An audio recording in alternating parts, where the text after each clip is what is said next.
Future Hacker Life Path Future.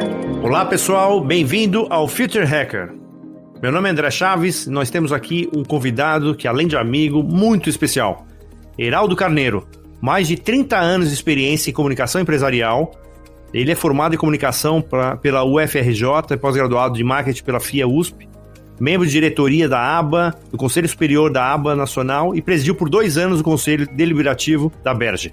Além de professor, tem diversos artigos publicados em revista especializada, cases e papers premiados em conferências internacionais do Reputation Institute e o CCI, que é o Corporate Communication Institute, e também do IABC.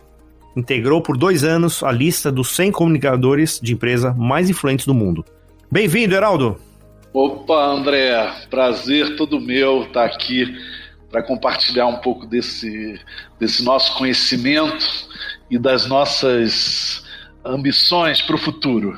E como é que a gente pode construir futuros com propósito. Perfeito, Heraldo, bem-vindo. Heraldo, nós vamos falar, a gente vai ter bastante tempo para falar de futuro, de propósito, diversos temas, mas assim, eu não posso deixar de comentar que você foi testemunha ocular, né, dos momentos mais desafiadores, né, da Petrobras em todos os tempos.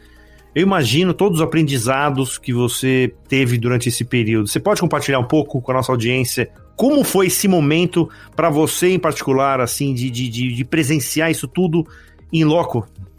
É uma memória que, embora dura, serviu muito para o meu aprendizado, né? A Petrobras é uma empresa marcada por crises.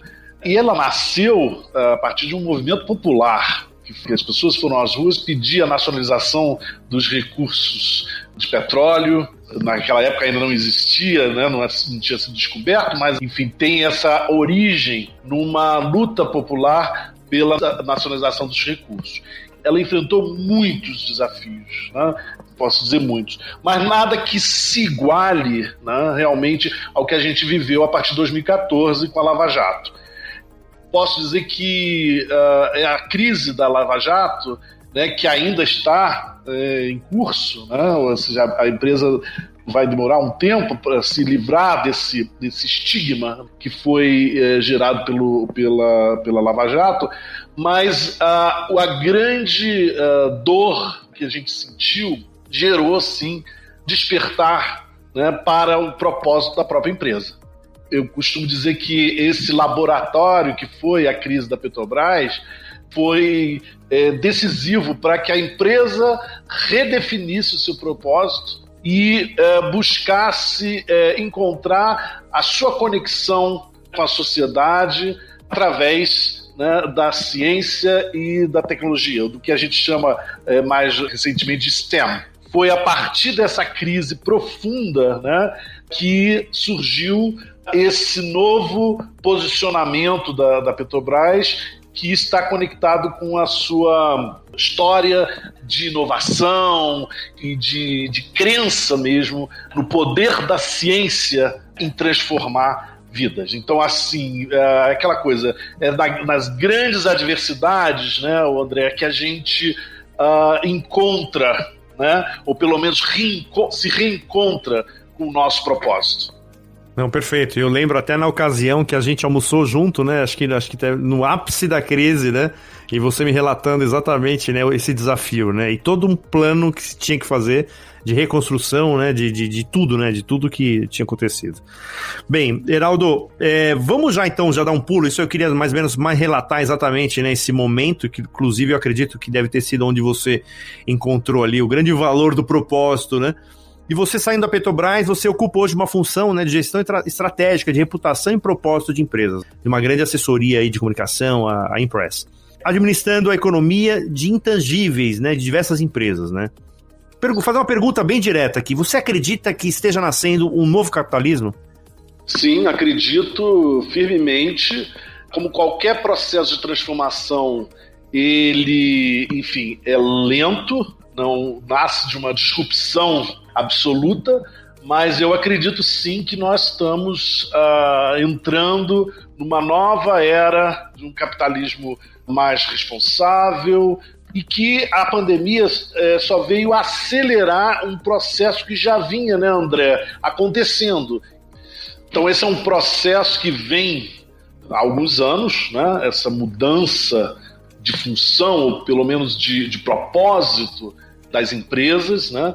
E o ano passado nós tivemos no Business Roundtable, que congrega as maiores empresas americanas, uma redefinição do propósito de uma empresa, que deixa de atender, né, aos interesses apenas dos seus shareholders, dos seus investidores, e passa a se dirigir a todos os stakeholders, né? Daí que surgiu esse termo, né, do stakeholder capitalism, né? Ou seja, um capitalismo que não visa simplesmente o retorno para o acionista, mas para a sociedade e também para o planeta como um todo, né? Então eu acho que a gente tem ao longo do último ano, né, visto um processo bastante sincronizado de pessoas, pensadores, né, que aponta, né, para essa mudança. Então eu acredito, André, que realmente nós estamos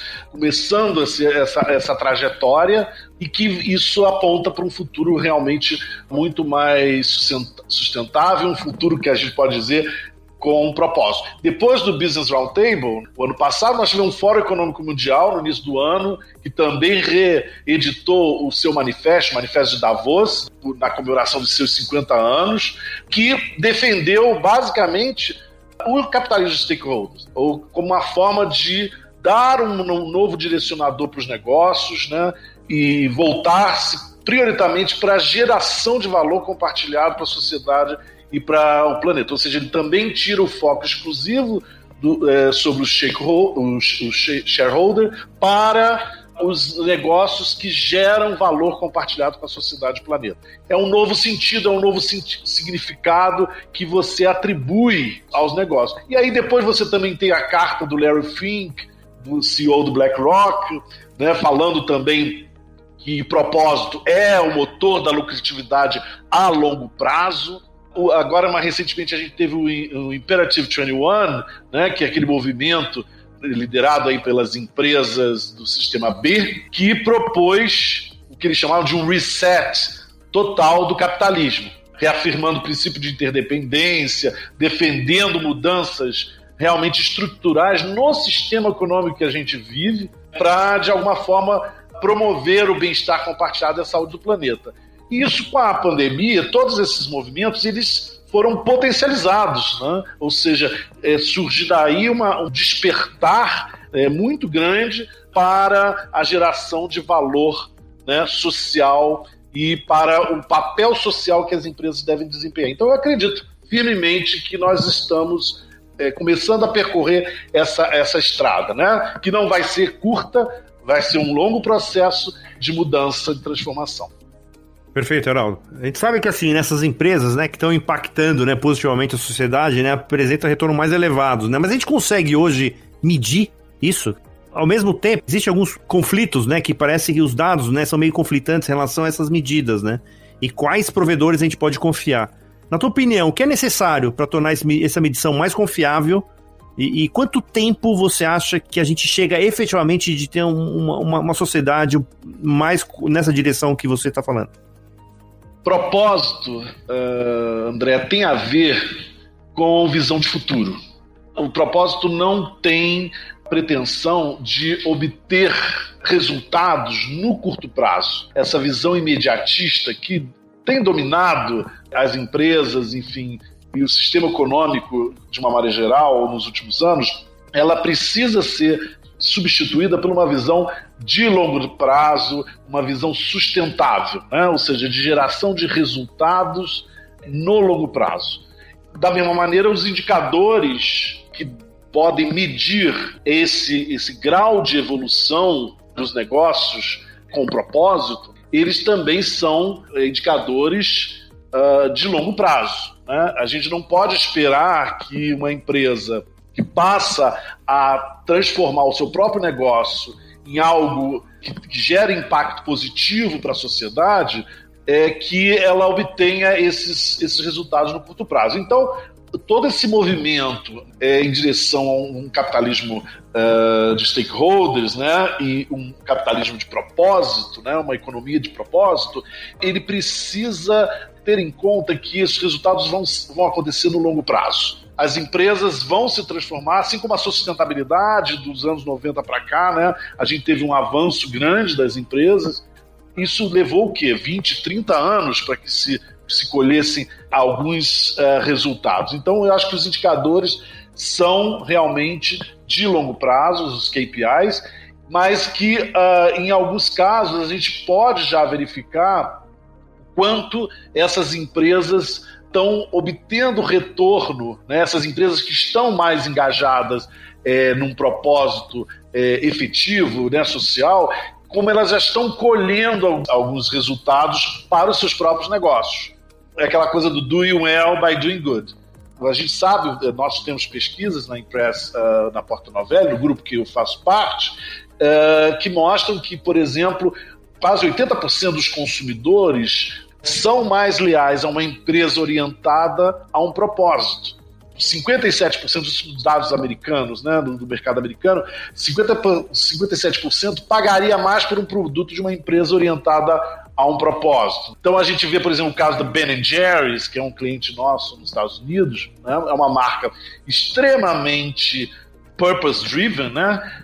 Os clientes que conhecem o propósito da marca Ben & Jerry's são 2,5 vezes mais leais do que aqueles que não conhecem o propósito. Porque também é aquela questão, né, André?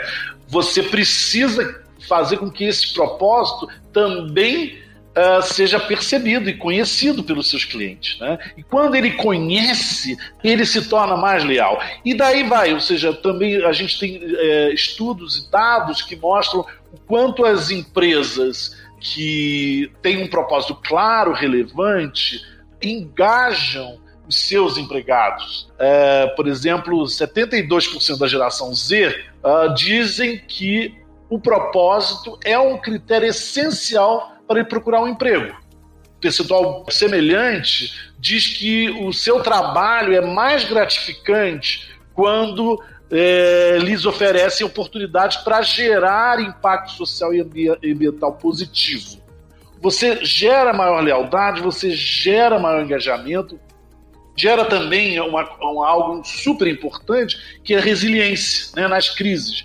Uma pesquisa que a gente também fez o ano passado demonstrou que 75% dos americanos eles estão mais dispostos a perdoar uma empresa que, com propósito, que comete um erro ou deslize. O mesmo percentual se aplica àqueles que têm disposição de defender uma empresa num momento ruim, né, que ela está passando. Então isso a gente está verificando agora, né, na própria crise da pandemia, né, quantas marcas estão sendo defendidas espontaneamente, né, pelos seus consumidores a partir da ciência, né, do conhecimento de que aquela marca fez algo extremamente positivo e respondeu de uma maneira efetiva aos desafios impostos pela pandemia. Então, daí você vai, desde desse engajamento até uma performance positiva, né? Ou seja, nós temos também um instrumento chamado PPI, que é Purpose Premium Index, que mostra que as empresas com um propósito claro e relevante, elas superam em 60% o desempenho daquelas empresas que não possuem um propósito elevado, né? Então, é efetivo, demonstrável hoje, quanto o propósito ele gera valor para a sociedade, tanto quanto para o próprio negócio. Ótimo, pessoal, estamos chegando aqui ao final do primeiro bloco, desse papo ótimo aqui com o Heraldo Carneiro. Vamos logo mais aí para o segundo bloco. Até mais, pessoal! Future Hacker. Life. Path. Future.